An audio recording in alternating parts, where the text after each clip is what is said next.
And hello, Jets fans, and welcome. Happy Friday to you. The last football preview of the 2021 season as the New York Jets will take on the Buffalo Bills in Buffalo this week. And the Jets coming in at minus 16.5 in terms of the money line. But again, Jets covered the spread pretty well last week. So if you're looking for a game to cover, this might be your game. Jets getting some good news in the health department, some big questions going on. And of course, the biggest storyline about the Jets this week is arguably about someone that's not even on the team. We'll get into all that. The Calvin Ridley rumors. Does Calvin Ridley fit? I asked you guys for a poll. We'll get to those results in a little bit. But so much to get into on this episode. Thank you again, once again, for joining us. If you're new to the channel, make sure you hit that subscribe button. And of course, make sure you share your comments. You can follow us on Twitter using the handle at Rich Sports Talk. So again, guys, thank you so much for joining us here. And let's get right into it. The New York Jets again playing in Buffalo. And for the last couple weeks, I've been saying I thought this was a game that the Jets could potentially win because my theory on this was that the Bills would probably have their playoff spot wrapped up. And boy, was I unfortunately wrong. Right now, the Bills playing to win the AFC East. If they win, they clinch the AFC East. But again, if they lose and the Patriots win, Patriots get the division. I mean, both these teams are pretty much in the playoffs right now, both New England and Buffalo. But again, playing for home field advantage. And again, home field advantage is crucial, especially if you're Buffalo. I mean, would you rather have a team in your building outdoors in Buffalo in January? I mean, especially if you can get a team that's a dome team or an outdoor or a down south team in your building. I mean, that's huge for this Buffalo team. I thought that if Buffalo had wrapped this up and wasn't going to gain anything, that they would not only rest players because it's week 18, but maybe put some guys in strict COVID protocols just to make sure that they're able to play in the wild card weekend. But that doesn't look like it's going to happen. The Bills need this game desperately. They're going to have to come out and play well. And again, the Jets getting healthier slowly, but still some big losses going into this weekend. Connor McGovern will not be playing again, as we pretty much knew.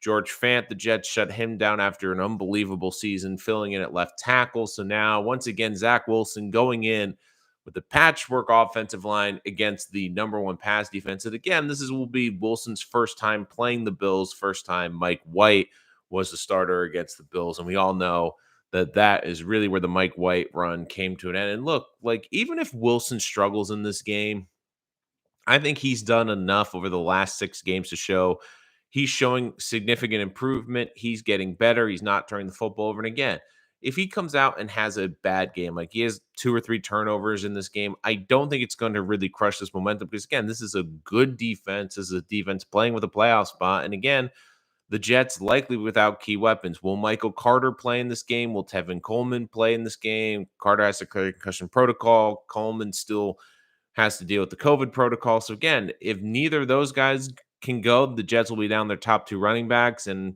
another big factor will be Elijah Moore. Will he be ready to go? And will Jameson Crowder be ready to go? They're kind of up in the air and will likely be game time decisions. And if that's the case, once again, we will be talking about Zach Wilson playing without his number 1, number 2, and number 3 receiver against arguably a great defense. And of course, you look at the tight end position. I mean, Kenny Yeboah, Jets legend from the preseason, getting significant snaps last year. And I found this stat great is just to share how much that Chris Herndon trained, how good that's been.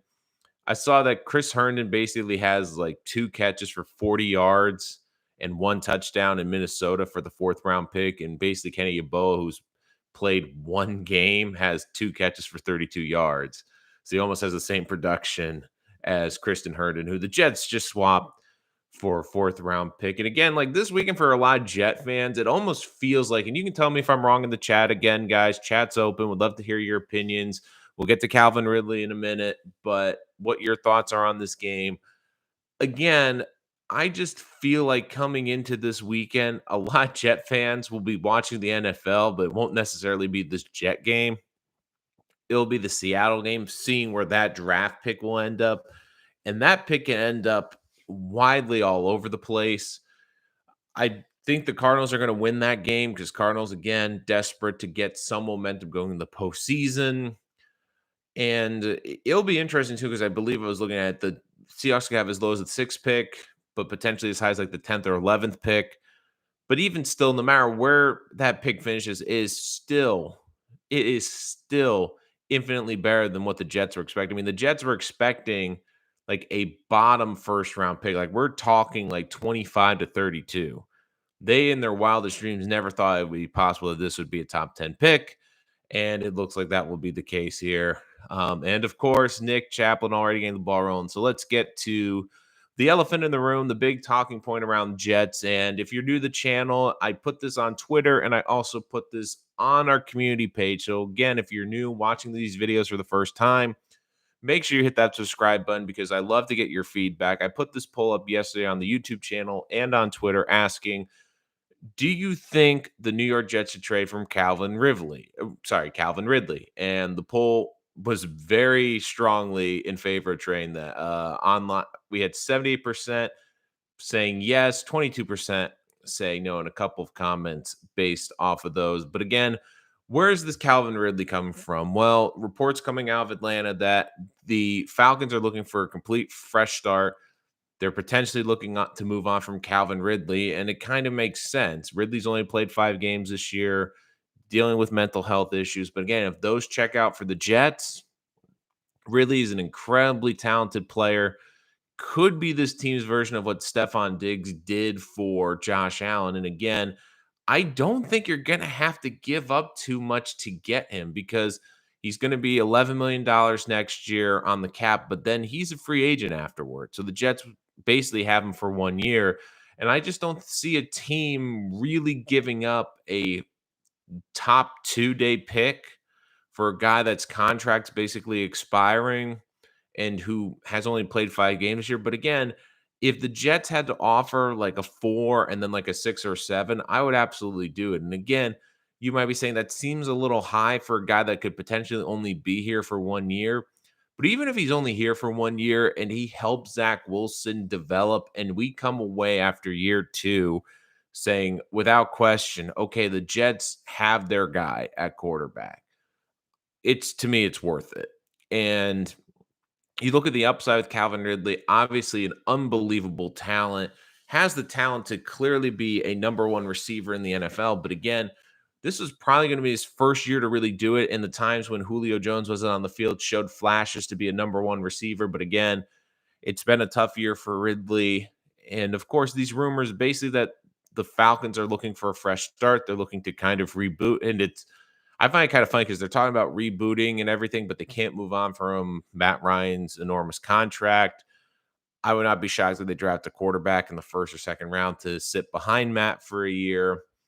But again, the fact that Ridley could be on the market, and again, you're going to hear some guys over the next couple weeks it come out that whether it's because of contracts, impending extensions, guys that want new deals, you could potentially hear about big time receivers becoming available. And look, every year there seems to always be at least one or two big ones. And Ridley right now is the biggest fish out there.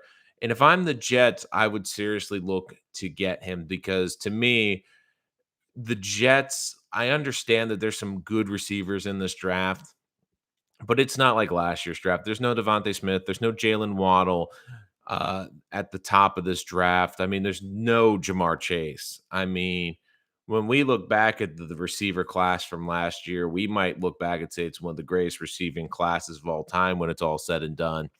And look, I'm not taking any away. There's a lot of very good receiver prospects in this draft. But if I'm the Jets, to me, it makes more sense to try to trade a later round draft pick, which in those cases, you're hoping that they make the roster and that they can contribute for a guy that has Pro Bowl and All Pro talent. And again, there is a bit of risk with him, and I understand that. But if it checks out medically, and you believe your experts tell you that you can help him with his mental health, and you can help make sure he can be on the field and be a productive player, I would absolutely make that deal.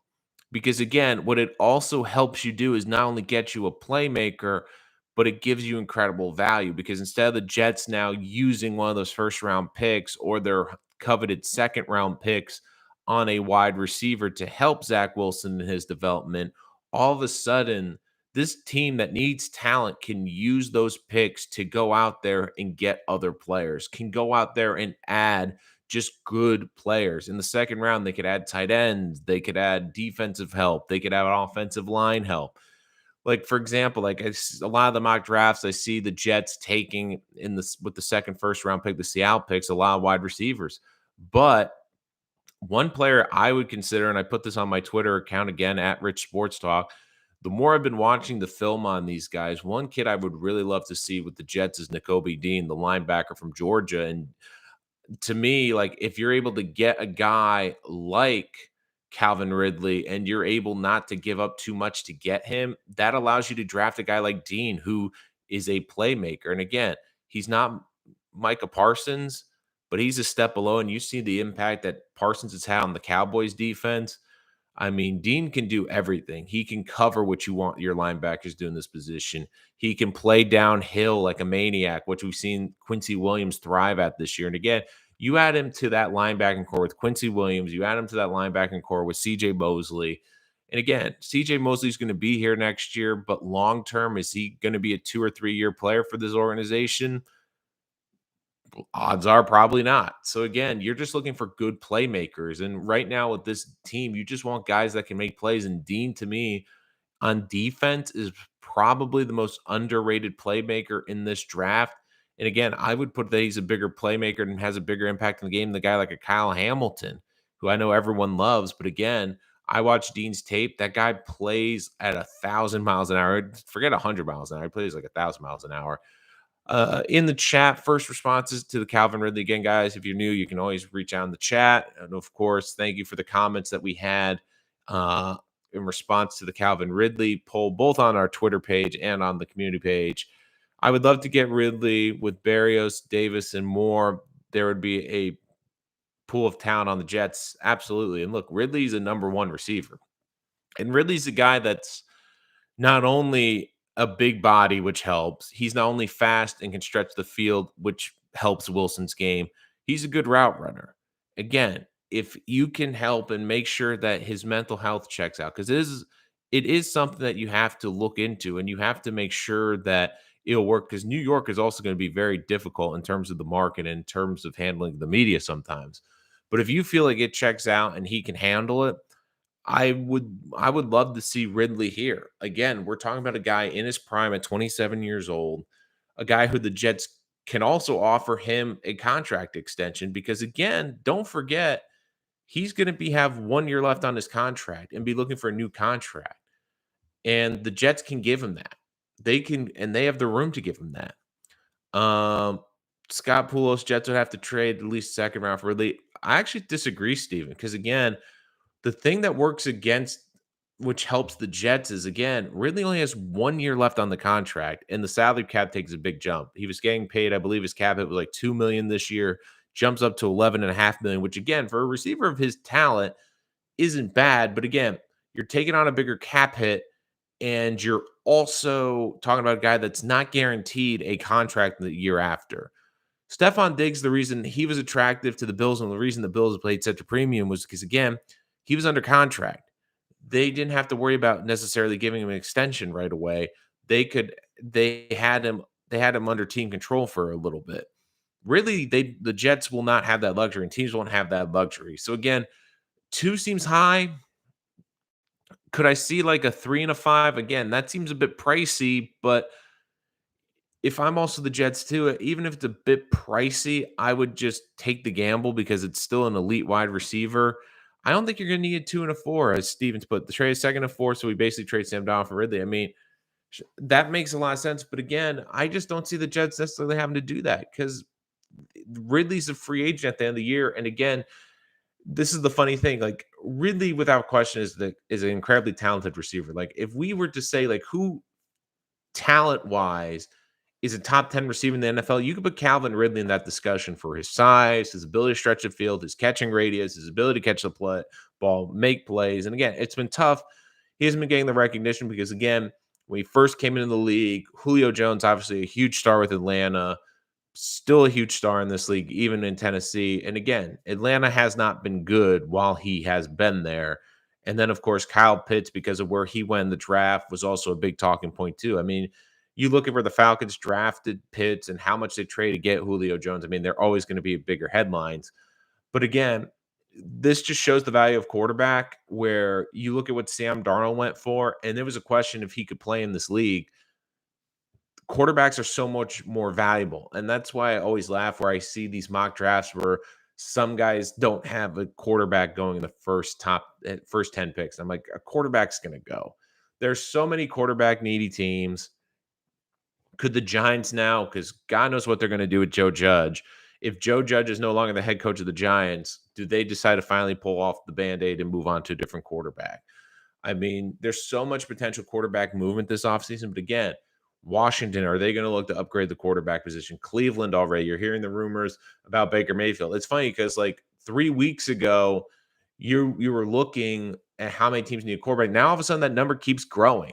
The Browns are likely going to be looking for a quarterback because Baker Mayfield has basically told them, hey, if things don't get better here and he's the problem, trade me. Ben Roethlisberger basically making it official that he's not coming back. So there's 2 quarterbacks in that AFC North that could potentially be moved, and that teams have be in the market for quarterbacks. I mean, you just look around this league. Like, I don't think Russell's going to move. I don't think Aaron Rodgers is going to move. But again, does Miami go all in on Deshaun Watson? I mean, even Miami, they have so many draft picks. I would not be shocked if Deshaun Watson can't figure out the legal issues. I would not be shocked if Miami tries to do like a second and additional pick, because again, they have so many first round picks. I would not be shocked if they try to just add Jimmy Garoppolo just to have a veteran. I mean, could the Eagles pull off an upset and maybe get Deshaun Watson? Then what happens to Jalen Hurts and even Gardner Minshew? And I've been on the show saying I think Gardner Minshew should be one of the 32 starting quarterbacks in this league. He's an efficient quarterback and really deserves an opportunity. But again, getting a little off track, it just shows the value of quarterback. But still, I don't think the Jets have to give up that much. Like Steven in the chat, thank you for watching as always. But Steven saying like a 2 and a 4. I don't even think the Jets have to give up a 2 and a 4. I was thinking a 3 and a 5 was expensive. Like even today, if the Jets gave up a 3 and a 5, it's a little bit pricey, but again, if they're getting Calvin Ridley, and it allows the Jets then more flexibility, because again, if the Jets trade for a wide receiver of Ridley's talent, it makes it easier because then all of a sudden the Jets don't necessarily have to draft a receiver in the top 2 rounds. So what happens with that Seattle pick? What happens with that 4th overall pick? The Jets, because they got a great playmaker, all of a sudden, because they have some flexibility, go, okay, we like a lot of players with the 4th pick. We don't love them. And who knows? One of the best things that can happen is, like, I don't think the draft's really going to change because I think the Jets are going to once again cover and play the Bills well this weekend. I think that they're going to play hard. Quinnen Williams should be back. I think that this will be a close game. Look, the Jets have been playing tough against everyone. I don't think it's going to be an easy game for the Bills. And again, even with Mike White, they played this team close in a half and then basically got blown out in the second half just because they couldn't hang with them anymore. It's going to be ugly weather. Josh Allen threw 3 picks last week. I just think it's going to be an ugly, ugly game in Buffalo. I don't think it's going to be a 16-point spread. But again, if the Jets have the 4th pick, Giants have the 5th pick, and somehow Joe Judge isn't coming back, the Giants could be in the market for a quarterback. What does that do for the Jets pick? It makes it more valuable because a team could basically say, look, we know the Giants are picking a quarterback. We need to get ahead of the Giants, and the Jets have the 4th pick, and we know they're not taking a quarterback. So all of a sudden, that 4th pick in the draft becomes incredibly valuable. It all depends on who's behind you. So again, if the Jets get paired with a team behind them that needs a quarterback, and a team later down in the pool needs a quarterback and says, like, look, we love a quarterback, but we know that team loves a quarterback. Let's get up to the Jets to make sure we get them. I mean, it's basically a game. Yeah, you're right. Maybe we do Mims in a 3rd. My only concern is the mental health. And 2 separate things about this, Stephen. The mental health is a concern. Obviously, it's something that's, it's become newer in the sports world. I mean, it's something that people have dealt with for years, but finally it's getting the recognition and the correct diagnosis that it deserves. And again, if there is a legitimate concern, because again, we're not just talking about someone just going to a team. We're talking about someone going to the New York media market, which is the hardest media market. It's got the most attention in the world. And if you don't think he's comfortable in that situation, then it's not worth bringing him in. And again, that has to be vetted. And that's why you have scouts. That's why you have team doctors. That's why you have people that do research, and it's their job because they have to find out, do they think that this is something that they can handle? If they don't think that this organization can handle that, I would really be hesitant to trade for Calvin Ridley. But again, if this team believes that everything checks out, then I'm okay with that. But then the other thing is Denzel Mims. Like, again, this is my theory on Mims. I talked a bit about it last week, but I'll go off on it here. It was basically my first prediction of 2022. Um, you guys can tell me what you think in the chat, but I believe Denzel Mims is going to be on this roster at the start of training camp next year. And this is why. You're not going to get anything for him. I mean, look at the Jets wide receivers right now. Braxton Berrios is basically their number one. Vincent Smith is basically playing as the number two. This team has been ravaged by injuries. They're not a great team. They don't have a lot of talent, especially wide receiver right now. I mean, they're basically down their top three starters. And Denzel Mims can't even basically be the sixth wide receiver on this team. He didn't even get a snap last week. That just shows you where he is and where this coaching staff evaluates him. And again, Mekhi Becton and Mims, I think, get kind of bunched into this. They need a big offseason. The Jets don't love him. I think the Jets believe in Becton. I do think that the Jets are going to hope that Becton can get it right next year and be healthy. And they do see talent. I mean, there's no question that Becton has shown flashes that he can be a dominant player in this league. Denzel Mims has done none of that. And my thought on Mims is, for me, what the Jets are going to do is they're not going to trade him this offseason and just let him go because they're not going to get anything from him. I mean, you look at his impact on the game the last month, it's been more negative. It's been penalties. It's been lying off on side. It's been doing stupid things. It's been drops. It's been the lack of production despite Braxton Berrios, Vincent Smith getting significant touches. I mean, what are 31 other teams going to think when they look at the Jets receivers right now and go, wait, you're a second round pick. You're taller than all of them. You run faster than all of them, and you still can't get on the field. So my thought process is Mims is going to be on this team coming into training camp next year for two reasons. The first is he has a great offseason, basically has a awakening, realizes that he needs to work on his route tree, comes in great shape, works hard. Basically, everything clicks. He comes in and shows why he was a second round pick. And then the Jets have a player that they feel that they can rely on and be an integral part of this offense. But that's really wishful thinking at this point. More realistically, I think the Jets are hoping that Mims still goes out, has a good offseason, doesn't get sick, doesn't have any setbacks like the first two off seasons, comes in the training camp in good shape, and basically then will come in. They'll play him a lot in the preseason. We see this with a lot of teams where they have guys that don't really fit the scheme, but they'll get a ton of training camp reps. They'll get a ton of reps in the training camp games. Like there's only 3 training games now. But again, I think you'll see Mims get significant playing time, get some film out there, and then hopefully at that point, the Jets can either trade him for a late draft pick or trade him for another piece where basically I could see them trading him to a team where you have 2 organizations, have 2 players both teams are frustrated with. Both teams feel they're not getting the complete package, but maybe a change of scenery, a change in scheme will help both of them. I could see them doing that. Miguel in the chat, Jameson Williams, please. Miguel, could you please clarify, James, if you had the choice between the two, do you want Calvin Ridley or Jameson Williams? Just so I know, just so I can go a little bit more in depth. Tommy Arthur, he said,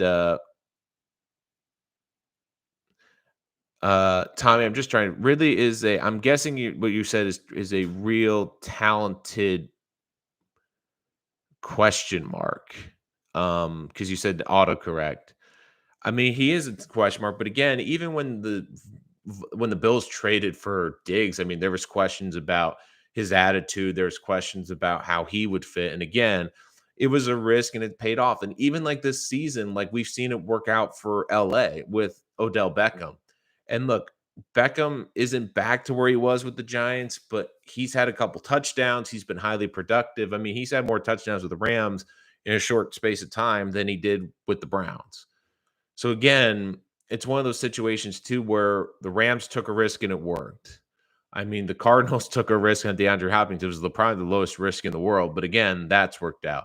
I mean, I would rather, like, I would rather be critical of an organization that goes out there and takes a risk and tries to take a big swing than a team that just sits idly by and does nothing. I mean, even the Rams, like they added Von Miller. I mean, they trade good draft picks. And look, Miller has not been the same player at the Rams. But again, I give the Rams credit because you can tell they're taking swings, they're being aggressive, they're trying to do things. I mean, the Bills, one of the reasons they've had success is like they were out aggressive in free agency for offensive line. They went out and got Cole Beasley. I mean, they've been hyper aggressive getting pieces. Again, not all these moves are going to work out, but I would rather have a team, and it'll be interesting to see how Joe Douglas treats this offseason because, again, he's more conservative. He's more built through the draft. But again, will he take a big swing here? Will he take a risk to go out and get a player with some question marks? And again,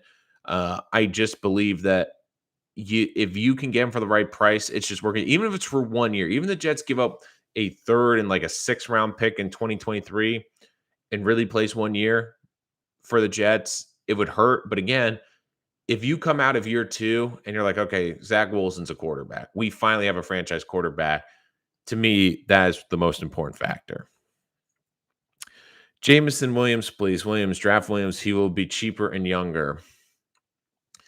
Again, Miguel, like I get that argument, and Williams is an incredibly talented player. I don't think there's a question about that. And again, it is nice to have these guys on the rookie deals. It is nice to have a great playmaker in this draft.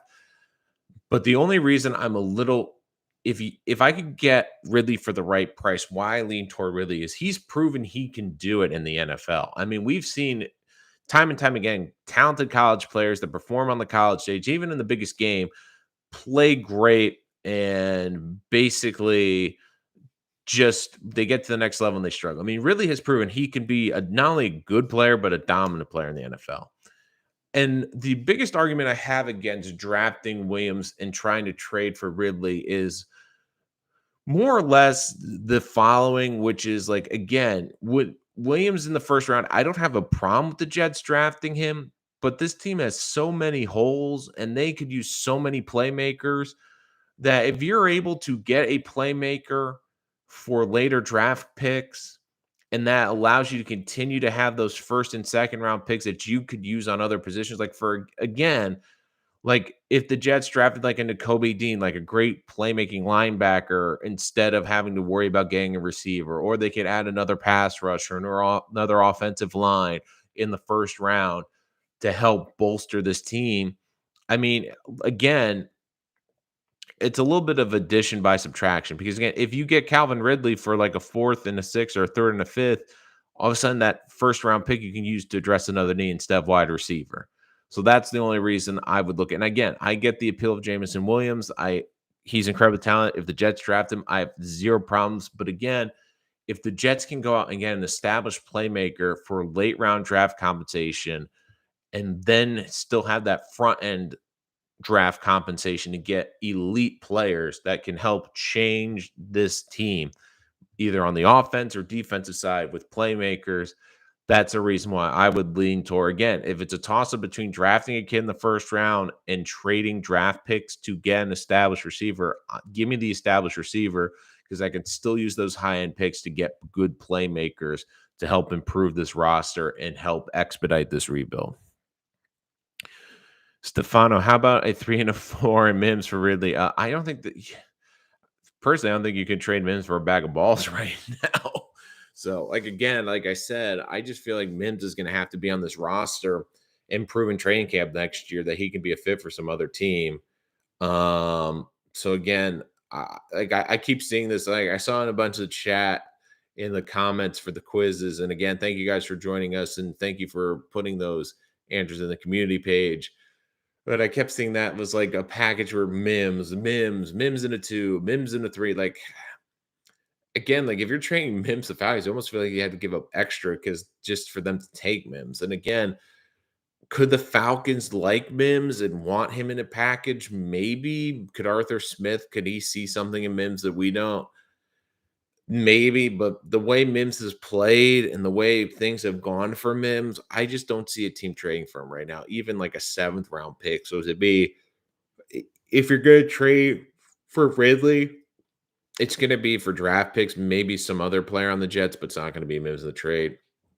Uh, Miguel, because his mental health is question mark example, Antonio Brown. Okay, Miguel, like you cannot compare Antonio Brown to Calvin Ridley.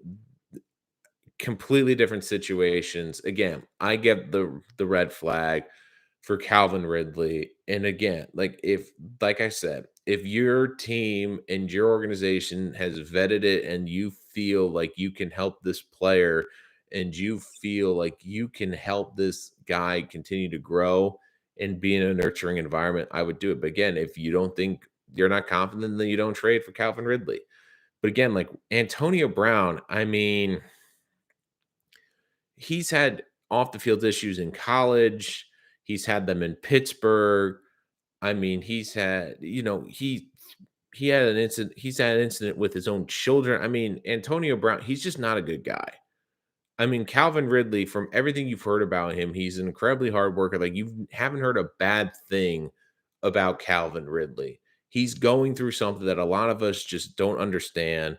And again, it's actually really impressive that he has admitted that he is dealing with this and learning how to deal with it. Because again, a lot of people don't want that out there. They don't want to have a stigma against them. And again, I mean, already like people are putting this like as a negative. Like at least with Ridley, he's admitted that he needs to work on some things. Like Ridley, you can tell like he's trying to get better. And again, you haven't heard a negative thing about Calvin Ridley's character, about how he conducts himself, about how he prepares, about how he basically carries himself in the league. I mean, Antonio Brown, I mean, you can like I can't even go right into a story with him because I'm trying to think like which story do I use? I mean, there's like 10 different cases from stemming back from college. So again, I don't think it's fair to compare the two.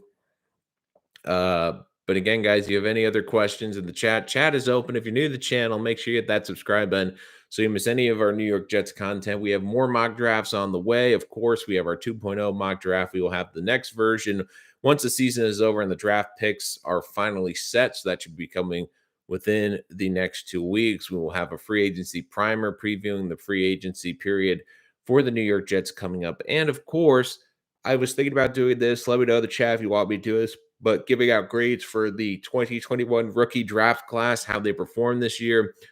It's been a really good draft class, and would love to do a video on that. So if you guys would like me to do that, make sure you put that in the comments as well. And of course, follow us on Twitter and follow us on the community page of the channel at Rich Sports Talk, because again, we want your feedback. I mean, your feedback is crucial to the success of this channel.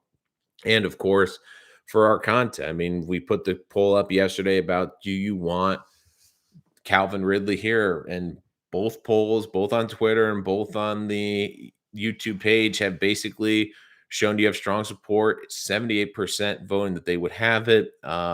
Again, some of them a little bit Denzel Mims in a 5th round for Calvin Ridley. Don't think that works. Nate John, 2nd round pick for Ridley in a 5th, assuming mental health checks out. Again, like I think that 2 and a 5 seems a bit high for him just because of the contract situation. I think the Jets can do it for 3 and a 5, honestly. But again, 2nd round pick, maybe with like a late 7. But again, I don't think you're giving up a 2 and a 5 to necessarily get Calvin Ridley. Because again, I'm talking about a guy that has the contract situation that isn't locked up long term. The Jets would have to pay him. If we can't acquire one of the top 2 edge rushers, which Stefano, unfortunately, I don't think is gonna happen barring something crazy, should we trade down one of the first round picks for more picks? I think you're gonna see the Jets do that, especially with the 4th pick. To me, there's 3 players at number 4 that the Jets, I think, would basically feel like they are forced to draft. Obviously, the 2 edge rushers and Evan Neal. My thought process is the following, which is I keep seeing all these mock drafts. Again, Davis Mills has been a nice surprise and has been a good quarterback for the Houston Texans. The Texans, to me, will determine what happens with the Jets because I don't see the Jets picking in front of the Texans because their strength of schedule is just so much weaker than the Jets. Like, they're going to be picking in front of the Jets.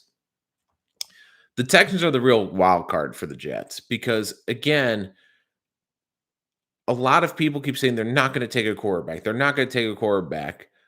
But I wonder if they almost feel pressure to because again, if they feel that there's a quarterback better than Davis Mills, they have to take him because at least Davis Mills has played well enough where maybe if the Texans drafted a kid and eventually they want to trade Davis Mills, they could get decent draft pick for him.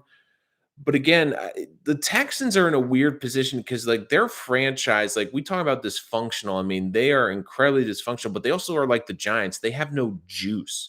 At least with the Jets, like, you have some juice because there's some young players, there's a young quarterback. And I wonder, do they feel pressure to get a quarterback to add juice? Because, again, especially they trade Deshaun Watson. Because let's be honest, Deshaun Watson's never going to play for the Texans again. Do they feel like they need to get a quarterback to get juice? Because again, they were dead last in attendance this year. No one went to their games. There's anger, there's frustration with that organization right now and the fan base. And again, Davis Mills has played well, but is Davis Mills going to be a guy that drives ticket sales, that drives getting fans in the stands? And I don't think so. So again, if the Texans take a quarterback, I could see Evan Neal falling to the Jets again. One of the pass rushers is now the possibility because again, I still think that if Jacksonville is the number 1 pick, I understand that it's going to be hard to pass on the 2 edge rushers, but they need Trevor Lawrence to work because Trevor Lawrence looks broken right now. And again, I think Jacksonville, if they have the first pick, are going to take Evan Neal. Because they need to make sure that their quarterback investment works. They need to make sure that this young player that basically everyone was saying was a general talent works, and they're not going to pass that up. So to me, like there's a chance that the Jets get one of those edge rushers. But again, if one of those top 3 players doesn't involve them at 4, like I said a little bit earlier, if like a team like the Giants is behind the Jets and the Giants have made the decision that they're moving on from Daniel Jones, that makes the 4th pick more valuable because the Jets can trade it back to a team that wants a quarterback and jump ahead of the Giants. And again, I could see the Jets trading out, like let's say Seattle gets between 8 and 9, and the Jets have 3 or 4 players or 3 players on their board they value as top 10 picks and feel they can propel down to 11 or 12 and still get one of those guys, then I could see them doing that, especially just getting more draft capital. Because again, Joe Douglas loves his draft picks. And if they trade like for a wide receiver like Calvin Ridley, for example, I do think if he makes a trade like that, he's going to want to recoup some of that. I personally don't think won't get the edge rushers either. Fingers crossed. Again, it depends on who the new head coach is. I mean, they've been interviewing a lot of offensive guys. Like again, their offensive line's so bad. Their offense is so bad. Like in some ways, if there was a great quarterback this year, I think Jacksonville would trade it for a king's ransom to try to get as many pieces as possible. But again, there isn't that quarterback this year. So again, it's going to be interesting too. Does Jacksonville feel pressure like they have to get Aiden Hutchinson because again, their fan base reportedly is going to dress as clowns because of the general manager this weekend, and they want the general manager out. So again, it's going to be interesting to see how Jacksonville shapes up, who their head coach is, who's going to be running the show as the general manager, potentially both.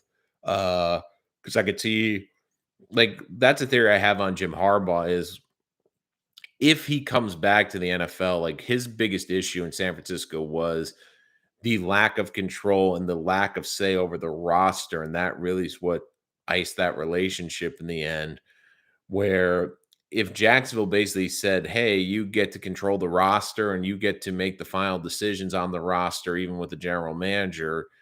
I mean, playing in Jacksonville, having potentially a stud in Trevor Lawrence and playing a division that, let's be honest, I know the Titans are the first seed in the AFC, but you look at the quarterbacks in that division, you're not exactly intimidated by the quarterbacks in that division. I mean, it's not like you're playing in the AFC West. So, I mean, that could be something to keep your eyes on too. But again, if I'm Jacksonville today, I'm taking Evan Neal because I need to protect my investment. I need to protect Trevor Lawrence. And again, it's like I said with Zach Wilson and with Joe Douglas and with Robert Saleh, why I still believe, even though they need defensive help, if it comes down to a decision between an offensive defensive player, they're going to go offense just because they need Zach Wilson to work. If they come out of next season and Zach Wilson looks like a franchise quarterback, Robert Saleh and Joe Douglas have years added on basically to their job. If he doesn't look like that at the end of next year, the clock is either going to be ticking or close to being at the end for both of them. Because once again, they're both tied to the success of this quarterback. And now you can say this new regime isn't tied to the success because they didn't draft Trevor Lawrence. But again, everyone has these expectations about Trevor Lawrence being this elite player. And again, is there a chance that he won't live up to it because of Jacksonville or because he just doesn't have the talent to do it? There's still that chance. But again, you feel like if you gave him the right coaches and the right pieces, he could be successful. So again, a great defensive player helps, but if your success is about how good Trevor Lawrence is, you take the tackle because you need him to be safe, you need him to be upright, and it'll be interesting how Jacksonville attacks this offseason. So again, even though it's unlikely the Jets get one of the two edge rushers, it's not without the realm of possibility.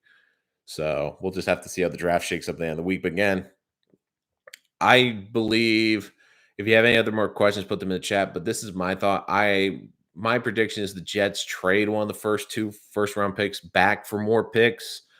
But then my other prediction is that I see this team trading back into the first round using one of their second round picks and using the plethora of either their fourth, because they have 3 fourth round picks and 2 fifths this year, to jump back into the first round. Because again, Elijah Moore fell to them.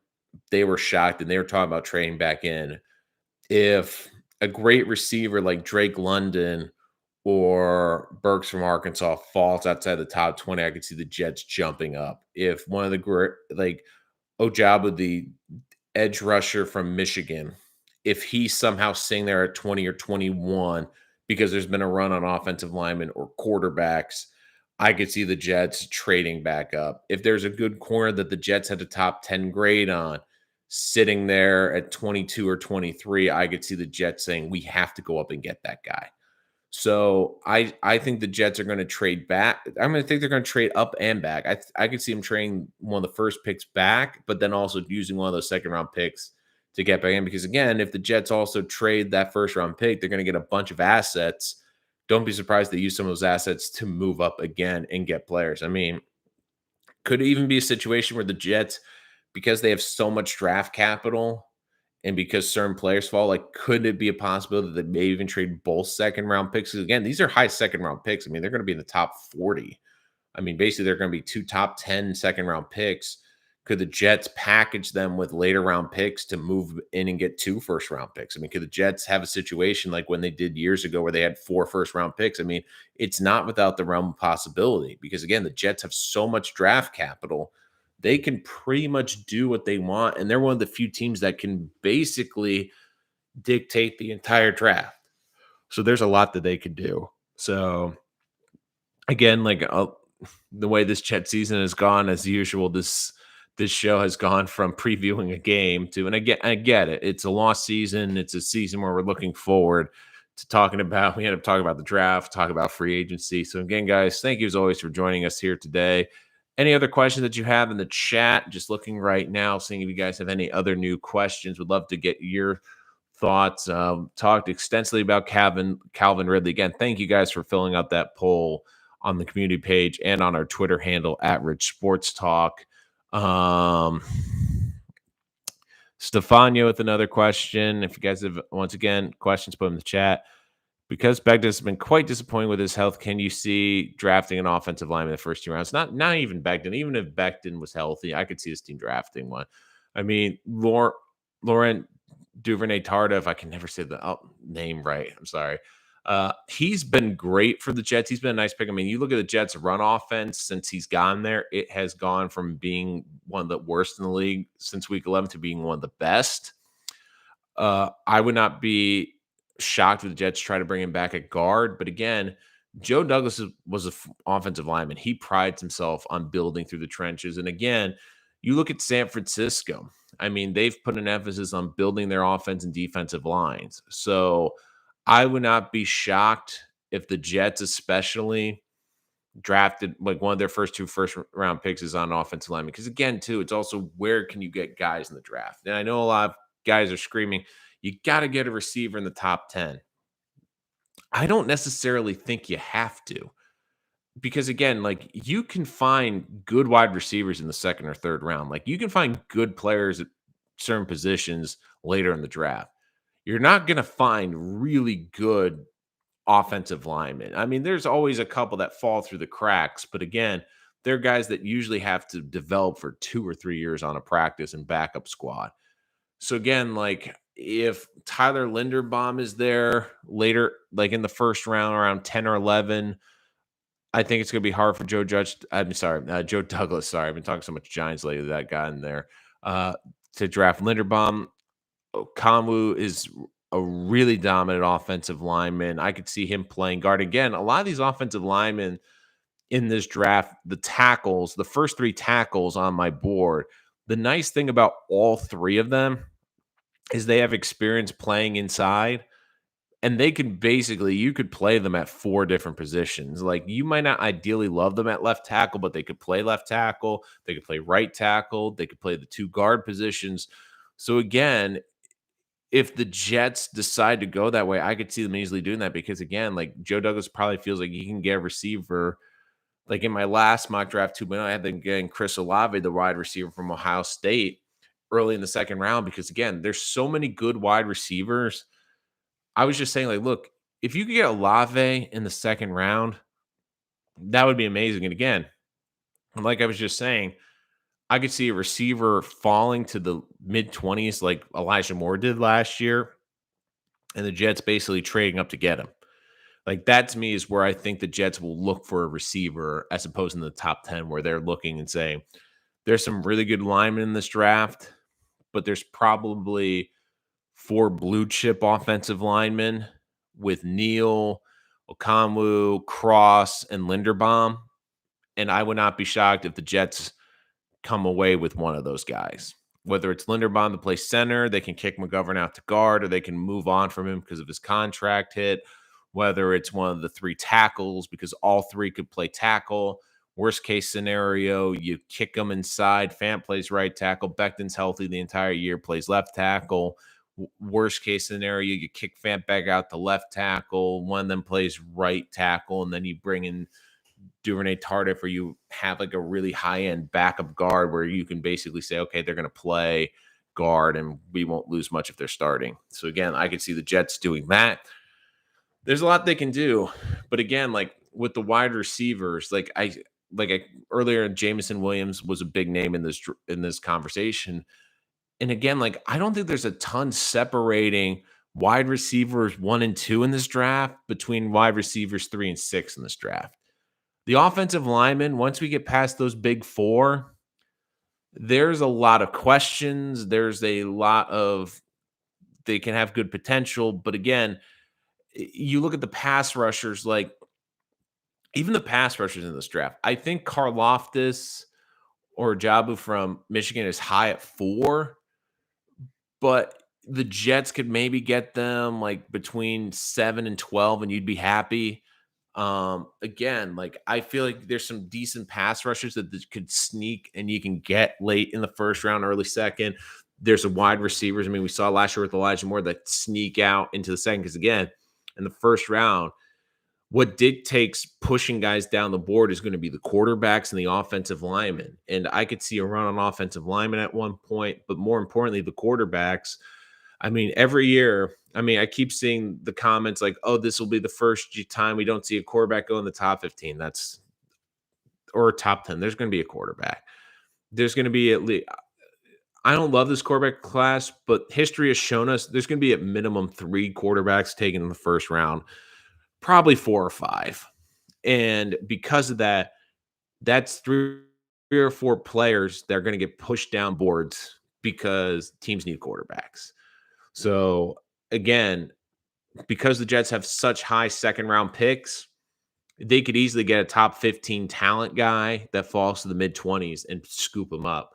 And like again, if Burks from Arkansas falls, if London falls, if Olave falls, I mean, those are 3 really talented receivers, and I don't think they're that big of a drop off behind Garrett Wilson or Jamison Williams. I really don't think there's that much separation between those guys. Where when I look at the offensive line and the pass rushers, once you get past the first 5 on the list for each, there becomes a significant drop off.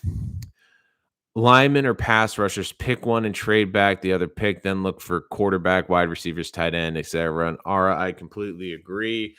Because again, those are premium positions and they're hard to fill, and they're positions that the Jets are going to have incredible value on. I mean, again, Joe Douglas has shown he can find wide receivers like Elijah Moore in the second round. He can find corners like Bryce Hall in the 5th round, Michael Carter in the 4th or 5th round, Jason Pinnock, who will probably play safety next year, in the 6th round.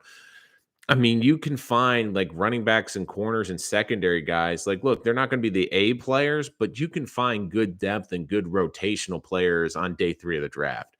You're not finding starting caliber linemen unless it's Trey Smith. And the only reason Trey Smith fell was because of the heart issue that he had in college. And again, he was the guy I was screaming for the Jets to draft last year to play guard. And he's played really well in Kansas City this year. But again, you're not going to likely find those guys in the lineman you draft on day 3 of the draft. You're hoping you bring them in and you develop them. Like that's what the Jets were hoping, I think, with Cameron Clark from the 2020 draft. But again, with that significant injury he had in training camp, you wonder if what his career is going to be. But again, that's what the Jets were looking at. They were looking at a guy who last year was kind of the red shirt year. And then this year was a year like, okay, let's try getting him some game action, see how he does. And unfortunately, that didn't work out for the Jets this year. But that's what you're looking on. Like you're looking for guys like on day 3. If you're looking for pass rushers and offensive linemen, you're basically looking for guys that you really are hoping you can develop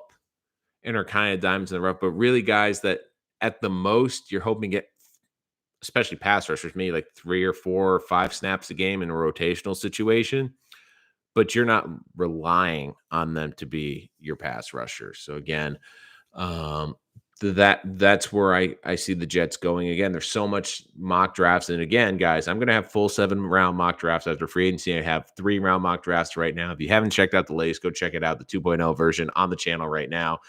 But guys, like if you know Jet fans that love mock drafts, that they live for this time of season, like they love the mock drafts, like let them know about the channel. Send them our information, have them subscribe, because I promise you, you're not going to miss this content. And really, of all the Jets channels, I mean, we probably do the most in-depth draft coverage. We look at undrafted free agencies. We grade the undrafted free agents. We preview them. We do draft analysis. We do pre-draft, of course, all the mock drafts we do. And then, of course, in-depth post-draft analysis. So again, if you're really into the draft, if you are really curious to see what the Jets are going to do, and again, one of the things I always say about my mock drafts, why my mock drafts are different than most people, is again, when I do a mock draft, I don't do what I want the Jets to do. I think that's a big reason, or what personally I would do. That does come into account, of course, but what I do a mock draft, I really do it on a team's history and a team's values. And now that we've had 2 years of Joe Douglas, now that I've seen his draft patterns, I really look at the patterns that he does the positions he values, and that's how I do my mock drafts. That's why they're a little bit different from a lot of people. People say, like, well, wait a minute, that seems a bit odd. But again, I've also been I've also been pretty good with my averages. Last Mike McCagnon draft, I nailed the first 3 picks in that draft. Last year, of course, with the trading, that made it a little bit more difficult. But of course, like, was on Zach Wilson early, and I kept saying, like, I would love to see Elijah Vera Tucker on this team. I just didn't see it happening because they were picking 25th. But again, they moved up, got an unbelievable player last year. And again, I was excited when they drafted Elijah Moore because to me, Elijah Moore, like, I actually liked Elijah Moore.